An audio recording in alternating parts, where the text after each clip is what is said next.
Hey, everybody. Welcome to the Tip In Maple Leafs podcast, episode 206. Coming up on this one, the Leafs went into Montreal for a little Saturday night tilt with the Habs, and they came away with a 4-2 win. New line combos for Sheldon Keefe as Mitch Marner returns to the lineup, and we got one segment tonight, just the tip. All this and more on 206 of the Tip In podcast. Doesn't get much better than the Leafs and the Habs on a Saturday night in Montreal. We're going to break down the game and so much more, baby. Here we go. Let's hit the intro.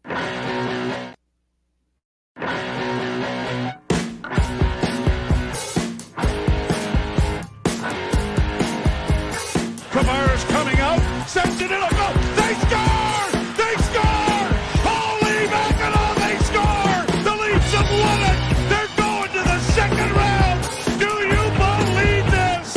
Holy mackerel!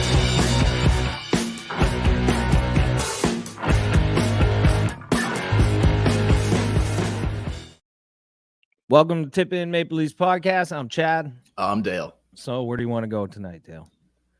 Well, let's go to Montreal, man. Let's go to the All Peelers. right, let's do it. Like the Let's boys do are it. probably doing right now, getting ready. Yeah, I don't blame them. Fuck, why not, right? That's what I've been doing after a nice 4-2 win Saturday night in Montreal. No better city to party in than Montreal. Last time in Montreal this season, might as well get after it a bit. Why not, boys? Yeah, you clinched the playoff spot. Oh fuck, I'd be staying the night, man. Full travel day tomorrow, but probably not what's going to happen here while they play Monday, right? So Well, that don't matter. If No, you it got to don't. wait till Monday, you got to wait till Monday. it don't matter. Look, man, there's really two things. They clinched a playoff spot. Yep. There's two things left here. We got 6 games to go. There's two things, really only two things to look at. Will Matthews get to 70? And who are they going to play in the first round? Other than that, storyline wise, Maybe Nylander get to 100. okay. Yep. Fair. So other than that, there's not much going on storyline wise. Speaking of Nylander, so Nylander, I didn't know this until tonight, or maybe yesterday I saw it. I can't remember, but Nylander now sits at 96 points. He passes Sundin and Salming with the most points in a season by a Swedish player for the Leafs. Pretty impressive. That's really impressive. Sundin never hit 95. Salming never hit 95. Pretty crazy. Yeah. Sundin was always like high 80s, whatever, but He was a point a game player. for sure, but never got to 100. Man, Nylander's gonna, for fun, 4 points in 6 games, gonna happen. I hope so. Gonna happen for sure. I hope so. But you're right. The two big stories are, will Austin get to 70? And who the hell are we going to play Yeah. in the first round? And I Austin- don't think we're going to know who we're going to play until the very end, because you I got think you're right. Florida, Tampa back-to-back to end the season. I think those are going to be some important games, win or lose. Tampa lost today. Florida lost in overtime to the Bruins earlier today. So they're 5 points behind. The Panthers are now 5 points behind the Bruins for top spot in the Atlantic. I mean, and Boston and Florida both only have 4 games remaining. Yeah. So that's not a lot of time there to make up 5 points. It's just not. Boston wins another 2 games. Good night. Sayonara. Yeah, I think you have to watch Tampa. That's the team to look out for, the one that's on your heels. Because if you lose a few games, they lost today, but they don't seem to lose very often in the past few weeks. So Yeah. No, you're 100% right. So we'll see. Like, yeah, it's still, they could still catch Florida. They could still drop to the wild card. So we'll see. But it's looking more and more like it's probably shaping up to be the Panthers and the Leafs. That's what I see here, but maybe not. Yeah. But anyways, yeah, still should. So a lot still, remains with 6 games to go, but we know they're getting in and all that. We kind of knew that anyway. But so anything you got off the top here, or? No, let's get into it. Let's get into Leafs and Montreal. Well, I'll tell you this. Listening to some pregame audio, some incredible quotes by some of these cats going into tonight's game, Chad. I think you're going to like this one, okay? And stay tuned later, folks, for just the tip. We got a little seggy coming here. I think you said that off the top, but you're going to want to stick around for that one. Max Domi getting in on the action. But Mitch Marner, so he returns. He said before the game, he just wants – I want your thoughts on all of these. Yep. Mitch Marner said he just wants to find the holes and fill the holes. Asked about where he's going to be playing in the lineup when he returns, right? Obviously. He just wants to find the holes and fill the holes. Now, what do you think about that? Initially, that's pretty wild statement, don't you think? Well, that's a wild, but I mean, I appreciate it. I'm always looking to find and fill holes, so I love it. I appreciate it. I mean, you got to give a guy credit when he sets his goals high like that. I mean, you're looking for the holes and you want to fill the holes. He doesn't care where the hole is. He doesn't care what the hole is. No. He's going to find it. He's going to fill it. Did you see? I can't believe we didn't talk about this the last podcast. Did you see him at the Raptors game with his wife the other night? You see who was sitting right beside them? Beside his wife? Yes, I did. Oh, man. I did. Eyes up here, Mitchie. Eyes up here. Okay. Yeah, he was working hard not to. I think the peripheral vision. Who was that chick? I don't know, but I think the peripheral vision that he has, he was able to get a good look without turning it. It's impossible not to. They were huge, absolutely massive. Like, his wife is obviously very attractive, but this lady was no slouch. No, absolutely not. Very, very attractive, and just like breast the size of massive. And shout out to the guy who took the photo. He knew what he was doing. Of course. He knew what he was doing. Of course. And even the cameramen during the game showing Mitch, like, they didn't just show Mitch and his wife. They showed Mitch and his wife and Big Titty to the right every single time. Yeah. So I love that. They know what they're doing. When I worked at the Sky Dome years ago, back in the day, you would work up in the rafters and you'd be by the cameramen and they would talk to each other in the headset. And these are the dirtiest, creepiest dudes. Like, they'd be like, they would, when their feed isn't going to the broadcast, they're roaming around the building finding the hottest chicks. Yeah, and then they'll be like, check out this one, Terry, check out this one. And they'll zoom in on her, and then they can all see. You can't see at home on TV, but that's all they do all game is just roam around looking for hot chicks in the stadium. Love it. And I would zooming like right in on them. I'd be doing the exact same thing, man. 100%. Love that. Okay, so listen to this. Sheldon Keefe said before the game, a lot of talk about spreading it out. Yeah. Now, I love this, okay? Sheldon Keefe, I don't know how many times he mentioned spreading it out. We're going to spread it out. We want to spread it out. Let's spread it wide. Yeah. Like having the top guys on the three different lines, right? So I just love it. I love when they just, they start saying stuff like this. So what do you think of Sheldon Keefe? And we'll get to it when we get to the game, but what do you think of those comments? And just, he's looking to spread it out down the stretch here. What do you think? Yeah, I like it. Yeah, I like it. Spread it out. See what you can't get a good look at what you got unless you spread it out. That's how you get a good look at it. Get a good look. And you know what I liked about tonight too? We'll get into it, but what I liked about tonight was he spread it out, but he left it spread out. Yes. He didn't close it up and go back to his old ways. He kept it spread out the whole game. Well, he followed that. He followed up the talk about spreading it out to, he said, and this will be no surprise to you, he said, we will not settle on set lines. It will always be fluid. Well, no shit. Coming from that guy? Yeah. So he's talking about spreading it out, but he said, we will not settle on lines here. Always fluid, which is, I mean, that sums up his philosophy right there, right? I like that, though. I like that. So, anyway. Do you not kind of feel like for the first time, maybe in his coaching career in Toronto, like he's kind of just doing whatever the fuck he wants? Yeah. Kind of like sometimes he makes huge mistakes and you're kind of like, what the hell is Keefe doing? But the way he talks to the media, the way he's benching players, the way he's moving guys up and down the lineup, like you wouldn't see this from Keefe 2 years ago. No. But now he's just like, yeah, John Tavares on the third line, TJ Brody healthy scratch, Mitch Marner not up with his buddy. Like, doesn't matter. Yeah, totally. Do what it takes. And this is the final one here. He said he wants to make it harder. That's what she said. He wants to make it harder to defend against. So he wants his team to be harder, much harder. Yeah. He wants to make things a lot harder for other teams to defend against. talking about spreading it out again. So I love all those comments, and I just love when those kind of things get thrown into the mix. Spread it out, make it hard, fill the holes. Exactly, right? So I just thought that you'd I don't know if you caught that or not pre-game. I didn't see Mitch, but I saw Keefe. Because he said spread it out like probably 15 times. Yes, he did. A lot of talk about spreading it out. I love that.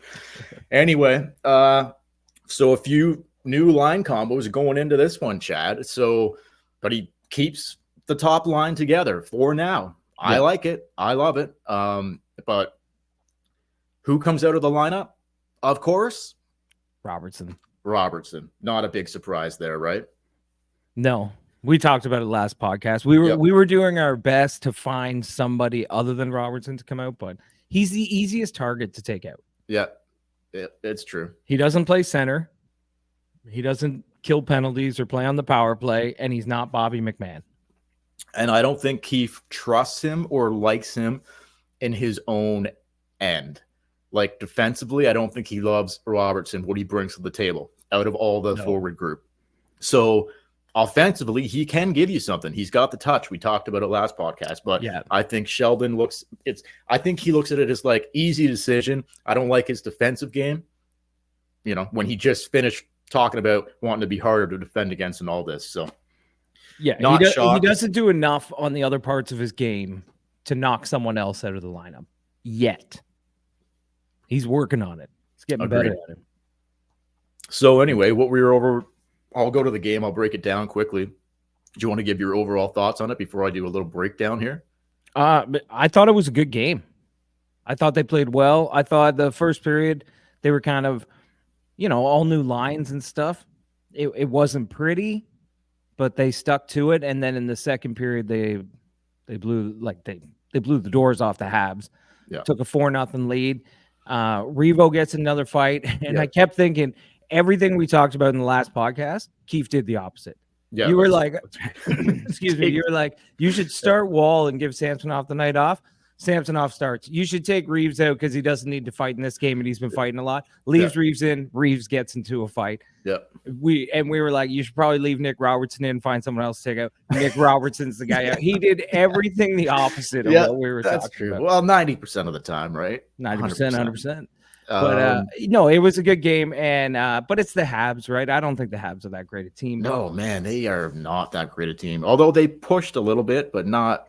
Samsonov was good again, for sure. Like he looks like he's not doing anything to take himself out of the position to be the starting goalie or a goalie for game one of the playoffs. I think it's probably a done deal here. Yeah, it is. But we just thought he'd get a night off on Saturday. Well, he did like meaningless game, right? Like, I mean, it wouldn't not really, because you're still fighting to not fall into the wild card spot. That's true, but it wouldn't be the worst thing in the world either to get like. I don't think Joseph Wall's feeling that great about his game right now. It wouldn't be the worst thing to like. Okay, you're not necessarily going to be the game one starter, but we might need to go to you at some point in the playoffs. Get him a little. Try to boost the confidence for Joseph Wall a little bit here. I don't know. Like he's going to get a couple more starts. Hopefully those games. To be honest with you, I kind of think he's got a raw fucking deal here. He misses fucking 3 months of action or 2.5 months, whatever it was. He comes back. The first thing fucking Sheldon Keefe decides to do with him when he comes back from a fucking high ankle sprain injury that kept him out for several months. Back to back Bruins. Your first 2 games back. Bruins, best team in the fucking league or best team in the conference, whatever. Go get him, Joe. Go get him. I kind of think that was a raw deal. Do you not think? Like, I think he set him up to fail kind of right away. Maybe, but you're a professional. So, I mean, get in there and do your job. Yeah, but I understand. I think Joseph Wall's been given a ton of rope. Like, he's played little to no NHL. You don't want to ease him. You don't want to ease him back in. Like the first 2 maybe games back, ease him back into it. But I don't think that's the reason. I think Joseph Wall, high ankle sprain is a tough injury. I think that's kind of why he's having a rough road coming back. But at the same time, I don't know. I think he would have played. Like Joseph Wall doesn't give a shit who the other team is. He just wants to get in the net and start playing. I understand, but I just think like if I'm the coach there, I don't know if I'd put him in that position. Maybe one of the games, but he ends up giving up 4 goals in each of those games, and it's kind of been like rebounded with a good game against New Jersey. That's the best game he's played since. New Jersey's awful. No, I know, but he was really good on that. That was a second half of back-to-back. It was on a Sunday, a couple Sundays ago. But other than that New Jersey start, he's just kind of been, like, I don't know, nowhere near what he was before the injury. Anyway, I hope he can get his confidence back in a good place before the playoffs start because, like I said last podcast, I think I don't know if they're riding Sammy the whole way here. I just don't know if you can trust it. Like, that's what I said last Well, they're going to play back-to-back, so Wall's going to get one of these games this week in the back-to-back. Yeah, no, I meant in the playoffs, though. Like, I don't know. Oh, they're going to ride Samsonov. Yeah, but I don't know if you can trust that. Like, how long until, I don't know, you trust that this guy can be in net for fucking a deep run into the spring every 2 days? I don't know, man. Do I trust, do I think he's going to get injured or do I think he's going to shit the bed at some point? Injury-wise, a bad game, mentally-wise, pick one or all of the above. Well, I think mental-wise, I think Sammy's in the best headspace he's been in since he's been in Toronto. Like, he went into a dark spot somewhere along the line. He's climbed out of it. His interviews, he's happy, go lucky. He's playing great in net. So I wouldn't worry about that, but I would worry about an injury or him shitting the bed. But that is also the reason why you got Martin Jones. Who? Martin Jones, man. So if he gets injured and Wall just can't do it in the playoffs either, then you still have another option that might win you a few games. Would not surprise me at all if when it's all said and done, it potentially is Jonesy in net when we get to where we want to get to. It wouldn't surprise me if Wall shits the bed in his last 2 or 3 starts. Martin Jones is the backup. Oh, I don't know about that. Maybe. It wouldn't surprise me. Yeah, anything's possible. Hey, fluid situation here. It's all fluid. No guaranteed lines or lineup decisions. It's all going to be fluid with Sheldon Keefe. That's just the way he coaches. But I do agree with you. I think Joseph Wall needs to get in the net and he needs to get feeling good as bad, just as much as Sammy needs to keep playing and keep feeling good as well. For sure. You know what would have got him feeling good, I think? If he maybe just would have got an invite from Mitch to go to the fucking Raptors game last week. That might have got him feeling a little bit better about things. And not overall. sit with him and his wife, but maybe like a seat or two over. Yeah, for sure.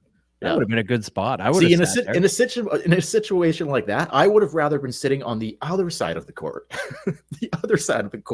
so I don't have to look sideways. I can just look straight across. You know what I'm saying there? Yeah, I know what you're saying. All right, even when the plays happening to your left or right, your eyes are right across half court. Yeah, they're down there for sure. Like, I'm going to tell you something right now. You got your little binoculars out. Oh, fuck. And you're just looking. I don't think you need binoculars for those puppies. I don't. Well, you want to get in there. Exactly. I'm gonna tell you something. I had a pro line cooking last night. Yeah. The hell. You know what cost me the whole fucking ticket? What? How many games in a row did the Raptors lost? 14. 41. They're playing the Milwaukee Bucks last night. I'm like, no chance. Like, no, I don't like betting for or against Toronto sports teams, but in a situation like this, I'm not taking a fucking team like the Raptors, who are brutal right now. Yeah. They lost 14 games in a row playing the Milwaukee Bucks. Like, you would never in a million years pick them to win that game, right? Like, but it's basketball where they love. Milwaukee's a good fucking team. I know, but in basketball, if they do it all the time, they'll rest all their stars. Like, anyway, playing a team like Toronto, they'll rest all their stars. So is that what they did? I didn't watch the game, but I just saw the score after, and I'm like, what the fuck? You got to be joking me. I thought that was a fucking. Anyway, that was the one game that cost me the whole fucking ticket. You should look to see who actually played in the game. Yeah, I'm sure they rested you. But even with the rested squad, I thought Milwaukee will still fucking smoke them. The Raptors were terrible. Wasn't it one? Was it 2 games ago or whatever where they lost? They lost by like 46 points, 48 points, something like that. Yeah, 48 points. 48 points. Absolutely brutal. Yeah, brutal. Absolutely brutal team. So thanks, Toronto Raptors. Appreciate that. $200 right down the fucking. I know. I'm with you, man. Don't bet on the home team. Anyway, we'll move past that. So look, we'll go to the game here. I didn't think that they were very good in the first period, but we'll go to the second period right away. Chad, let's go to the segment. Oh, ladies and gentlemen, it's time for a Just the Tip. Perhaps play a little game called Just the Tip. Just for a second, just to see how it feels. How about we play a little game called Just the Tip? All right. For those of you who don't know, which I don't know why you wouldn't, if you're listening to the show, you've heard this segment before. But just a tip: when anybody on the Leaf scores a beauty goal, it's just the tip, and it has to be a tip. And Dale's going to break this one down for you. The Boosh, Labushkin, a Letzer rip from the point. Who's parked right in front of the net? Little Max Domi has his blade right on the ice. Tip in right off the blade, right through the 5-hole. I think this is the first time. He hasn't popped a lot in the net, in the back of the net this year. I'm sure this is his first tip in of the season. I don't remember doing a Domi tip. No. So we got a Domi tip here. And, this wasn't the best tip, but a tip's a tip, folks. And that's it. This is the best play in the history of hockey. I would argue all of professional sports. You're never going to see a better play than a tip in. Just the tip. Gets things cooking. 1-0. Beauty. 20 seconds later, Matthews bangs one in off the Habs defenseman for his 64th goal of the season, Chad. 2-0 Leafs at this time. His 100th point of the season, by the way, the second time he's reached 100 points in his career, and he ties Sittler and Gilmore for the only Leafs ever to have 2 100-point seasons. Want to take a minute on that? Yeah, I mean it's awesome. We've talked about this many times on the podcast. They're breaking records. This team, the guys on this team, breaking records left, right, and center. Every game almost. Every season, it's a new one going down. Like they're taking over the record books in Toronto. But again, no one's going to give a shit if you lose in the first round. No, of course not. Of course not. But I still think it's impressive that super impressive. Like what I kind of find interesting about it is that, like, Sittler had 2 100-point seasons, 100 plus, just to reach the 100-point mark. So Sittler did it twice, Gilmore did it twice. I'm a little surprised that they're the only two ever in the history. Like, I know 100 points is a fucking lot of points, but I don't know. Is that not surprising a little bit to you that, like, I didn't know going in that those were the only two that had ever done it. I thought, like, maybe McDonald, maybe Keon, but I guess not. No, I mean, the whole 100-point thing probably took off in the 80s when they expanded the schedule and things like that. Yeah. And let's face it, the Leafs were a fucking dumpster fire throughout the 80s. Like they didn't have anybody. That was the Harold Ballard years. It was absolutely terrible. And then Gilmore came in the 90s, and then basically after that, if it wasn't Matt Sundin or Alexander McGillney, even Vive and Anderchuk and Gary Lehman, like they had some guys that could fucking put up some guys, points. But to get 100 points, you had to be like one of the best in the league. Yeah. And, they were great guys. They probably put up 85, 90 Jamie points. McCowan. And then in the 90s and 2000s, like we had Sundin, we had McGillney, we had Roberts, and we had a lot of good players, but we never really had like top elite talent guys who were like we didn't have like a Yarmer Yager or something like that pumping in 100 points. Who was the guy that Pat Quinn always played with Sundin on the top line? Starts with what starts with an H, doesn't it? Yeah, it's I can't think of his fucking name. Jonas Holmberg? No. What I want to say Holmberg because of Pontus Holmberg, but was it Holmberg? No, it wasn't Holmberg. Yeah. You want I'll look it up. You keep the names right. It's Sundin. I know Remberg and this other Hoagland, Jonas Hoagland. Hoagland. I didn't even have to look it up. It came to me. Jonas Hoagland. That's right. Man, how many points did that guy get just because Quinn played him with fucking? He was like a 25-goal scorer, and then the crazy. Second the Leafs didn't renew his contract, he went to Europe. Like he was out of the NHL. Nobody. That's crazy, isn't it? Like that. Yeah, he was a first-line left winger in Toronto. Gone. That's crazy. Anyway, so we keep it going here. So it's 2-0 at that point. Nyes hanging out around the blue paint in front of the net. And he fucking buries one to make it 3-0. Marner gets it to McMahon, and he buries it 4-0 Leafs. And at this point, I'm thinking Sheldon Keefe looks like a fucking genius because they now have, at this 4-0 point in the second period, the Leafs now have goals from the first line, 2 goals from the first line, goal. Fourth line was looking good too. Reaves gets in a fight. So talk about spreading it out or what? Yeah, it looked incredible during that time. And then when Reaves fought, I was kind of like, well, you don't want to let Montreal back into this because they put that thing on. Did you see the thing they put on? Montreal's 26-3 when they've given up 4 goals. And I was I didn't see it. I'm like, why do you put shit like that on? Because every time you do, who's the first team to lose? Yeah. It's Toronto. And then Montreal scored 2. But I didn't really feel like the Habs, like they scored the 2 goals. I didn't really feel like they were in the game. They had chances, but Toronto also had chances. Yeah, I agree.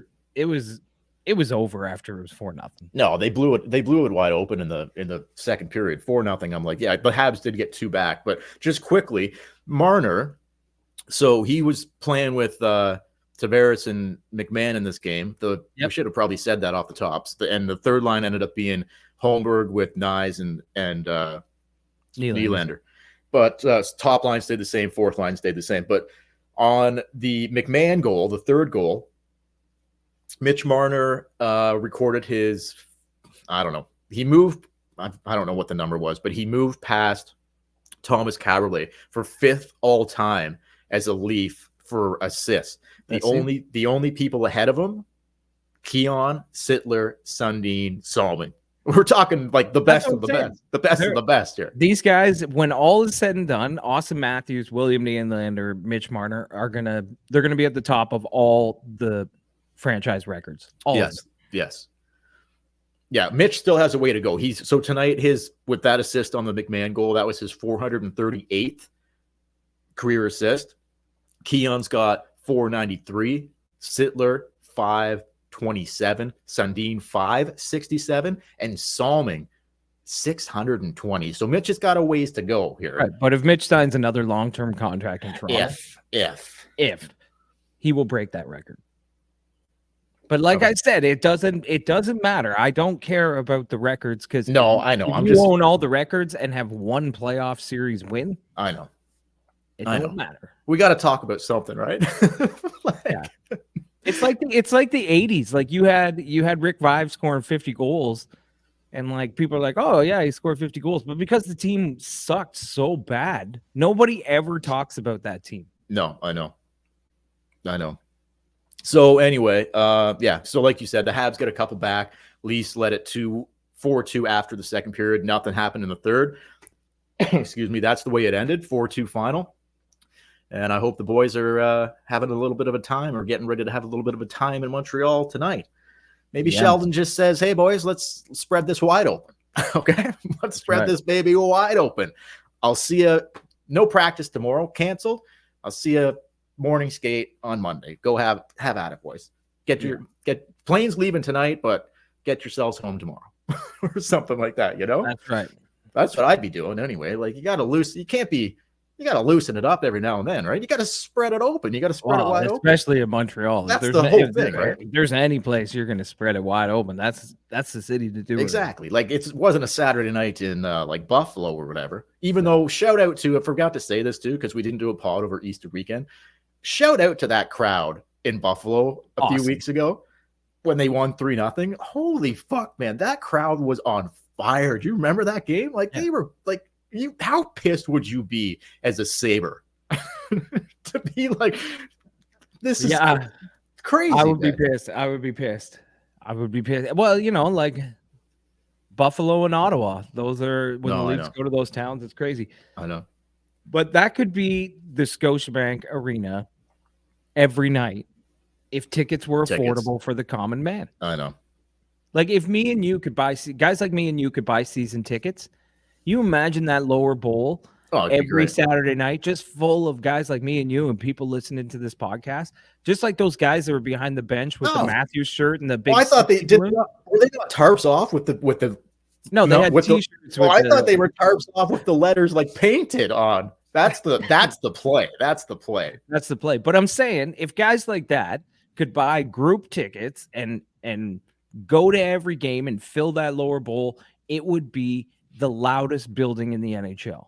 Finding holes and filling holes. Imagine if one playoff game they said, hey, you know what? Maple Leaf Square, you guys are in the building tonight. Yeah. And everybody in the suits, you're outside. Yep. Like those people gonna happen, but are crazy. No, I love it, man. I hope I It was like awesome. just well, dude. Like, They should just rent out the Buffalo Arena I was just gonna say, and fuck, play just, some games there. like, dude, like, oh my god, it's just electric, like, just absolutely electric. Yeah. Anyway, I don't get it either. Like I'll never understand it. I've been to like games. I've been to Yankee Stadium and things like that, and like it's not like that. Like it's No. it's diehard fans in those buildings, but Right. for some reason in Toronto, it is like it's corporate. Yeah, I don't know. It's pretty corporate at Yankee Stadium too, isn't it? Though. No, it's a lot. I think because it's bigger, you can fit more fans. So it's a lot of Yankee fans. There are Right. guys down behind home plate and stuff, but like the whole lower bowl, you've been there. I went to a Leaf game one time, and I stood up and cheered after they scored. I was sitting by myself. I bought a scalper ticket. Yep. I stood up and cheered when they scored, and I was the only one standing. 2 minutes later, the upper bowl started chanting stuff, and the guy beside me says, "Fucking cheap seats." That's wild. That's outrageous. Like, well, I should be up there, motherfucker. That is outrageous, man. No, like I would never, unless I was probably given like for free to sit in the lower bowl. Like I know it's like better, you're closer to the ice, but I would always like if I'm going to buy tickets personally, upper bowl all day. All day. Yeah, I was maybe 4 rows from the glass, and I still remember that. It was a Wednesday night or something. Like it wasn't a Saturday night. No. But when they scored, I stood up and there was nobody around me. They all sat on their ass and clapped. Yeah. I'm like, they just scored. Stand up. It's crazy. It's crazy. It is crazy. Anyway, I got 2 things left, and then we can get out of here if you want, whatever. We'll be back after. I think they play Pittsburgh on Monday and New Jersey on Tuesday. I'm not 100% sure on that, but I'm pretty sure it is. But anyway, 2 things before we go for me. Ryan Reaves, man. Like, yeah, I just can't believe. Like, I just never saw this coming. Like, I'm coming around on this guy. So, well, I've just completely flipped it on this guy. Like, from where I was at with him at the start of the year, you weren't alone, though. No, I know. Like, I didn't even want him on the fucking team. Like, forget it. Like, healthy scratch every night. Like, 2 more years of this guy. I'm like, no, fuck, get out of here. This is crazy. Like, I can't. I'm eating out of the palm of this dude's fucking hand. Everything he does, I'm like, yeah, this guy. Like, I fucking love it. I love this fucking dude, man. I know. He's such a throwback, but he's just, oh man, like he's fighting I don't know. Every night. Yeah, it's crazy. Yeah, I'm with you. At the start of the year, like he was terrible. I think what was he? It was insane. He was like minus 14 or something. He was crazy. He was always caught out for goals against too. That was another huge thing. But that's he had like no goals, no points, and he was on the ice for so many goals. He couldn't skate. He wasn't fighting. No, it was just he was in a weird spot. But now he's come back. He can skate all of a sudden. I don't know how he learned to skate in the past 3 months, but he learned how to skate. He's fighting all the time. He's getting the team ramped up. Big time. You say, old school hockey from Ryan Reaves, and I am loving it. I absolutely love it as well. So the last time making tree living look better. Oh my God. First, big time. Anyway, so I just wanted to touch on Reaves for a sec because I've just been so impressed on how it's just completely a full 180, a full fucking 180. Like no doubt about it. So I love what he's bringing right now. And I think he could be a key contributor in the playoffs with just like the intimidation factor of like, we're not going to be fucking like pushed around anymore. Like, don't even think about it. So anyway, love it. Yeah, when he chirped Montreal's bench, like I haven't seen a Leaf do that. Like kick shit out of someone and Darcy Tucker, man. It's been 20 years since someone knocked a guy out and then chirped a bench and went to the box. Well, he didn't knock the guy out, but he hit him good, and then he chirped the bench. I was like, oh my God, this is great. We're gonna like imagine that's Boston in Game 2, and he just fucking knocks out some Bruin and then chirps Marchand and them on the bench. Oh man. Yeah, for sure. So can't say enough good things about Revo right now. Absolutely love what he's bringing. Last thing I'll say, Chad, I know I'm looking a little bit ahead here, but I'll just throw this in as one final thing to touch on, and then we'll get out of here. Is Yarncroc a lock to get back in the lineup when he's good to go? What are your thoughts on that? I think so. Going to be a bit of a tougher decision on if this lineup stays healthy, on who you would pull out now to plug in Yarncroc, who's basically missed half the season. Yeah. He's missed a lot of games, man. He has missed a lot of games, and you know what? If it wasn't for how good a penalty killer he is, Yep. I'd probably say maybe not. But I think going into the playoffs, Keefe will won. Like special teams wins playoff series. He's going to want the best penalty killers he can. Like right now, Dewar, Marner, Camp. They're good. Like I'm forgetting some people, obviously. Yarncroc's one of the best penalty killers on the team. So let me, in my opinion, he is. So I got to ask you then, if Yarncroc is an automatic when he's good to go, that he's coming back in, and they're healthy with the 12 forwards they have now, so we're not including Robertson here, who comes out for Yarncroc? Maybe Dewar. Like maybe you just throw Yarncroc. He's a good penalty killer too. Yeah, that's true. But like I think that's why they got him. Maybe you take him out and you throw Yarncroc on the penalty kill and Yarncroc on the fourth line. Like if you don't want to disrupt the chemistry on the first three lines. But that's something they're gonna have to figure out when they cross that bridge. And I have no idea when he's coming back. No, well, I think they were mentioning potentially potentially the last couple games before the playoffs, or maybe they just keep him out, but they think that he would be good to go for game one. But if you're rolling and like things are looking good, and who knows if they will be in a couple weeks or not. Like there's 2 weeks left here, 6 games. But if things are looking good and you like the lines and the chemistry's there and you're winning, you want to make, like, I know it's only one guy, but you want to do that. I don't know. I don't know. Personally, like if you take the salary out of it, if you take the player status out of it, he probably would have to earn his spot back in. Like he would probably have to wait until the team started to flutter. And that's what I was thinking, but I don't think that's going to happen. I think when he's available, Keefe will find a spot for him. So like really it would. I don't know if they take Holmberg out. So I guess the only guy is like Nyes isn't coming out. McMahon's not coming out. Well, so I guess it would be Dewar. It probably would be. Camp's not coming out. If you take Holmberg out, somebody's got to play center on the third line. So is that going to be William Nylander? Is it going to be Max Domi? I don't think so. It could be, but I don't think so. Then you would have like Nylander, Nyes, Yarncroc. Like I don't think Holmberg's done anything to take himself out of the lineup. He looks like, I like the way Holmberg plays. Right, but is he better than Yarncroc? Does he give you more than Yarncroc? I don't think he gives you. I think I'd call it a wash almost. Does he give you less? Like no, he kills penalties too. Yeah, he kills penalties, but I'm just saying. Sorry, Yarncroc is like he's one of their best penalty killers. Yeah. Okay. That's really the only thing he's got going for him. Yeah, he hasn't really been that great this season. Anyway, I just wanted to get your thoughts on it because it's interesting. Sure. Like, because all I'm saying there is someone has to come out, and it's just interesting. Is like I don't see an obvious person to take out to put Yarncroc back in. Not right now because the teams look pretty good. Yeah, but you know, if in the next 5 games you start to see things falling apart, you'll find guys really quick. For sure. For sure, man. Yeah. Anyway, for the Tippin Maple Leafs podcast, you can follow us on social media at the Tippin Maple Leafs podcast, Facebook, Instagram, YouTube, Tippin Podcast, TikTok, Tippin Pod on Twitter. Email us tippinpodcast@gmail.com. And until later this week, after a back-to-back, I'm Chad. I'm Dale. We will. Yeah, guys, we'll be back Monday, Tuesday. I'm pretty sure back-to-back. We'll be back after the back-to-back. Try to say that little tongue twister. Anyway, yeah, guys, thanks for watching. Thanks for listening. Please like this video on YouTube and subscribe to our YouTube channel. We would really appreciate that. Go Leafs, go. Getting closer now, Chad. Only 6 games remaining. I can't wait. I can smell the tuna, baby. Oh, that's what Mitchie was saying at the Raptors game the other night. All right, guys, we'll catch you later.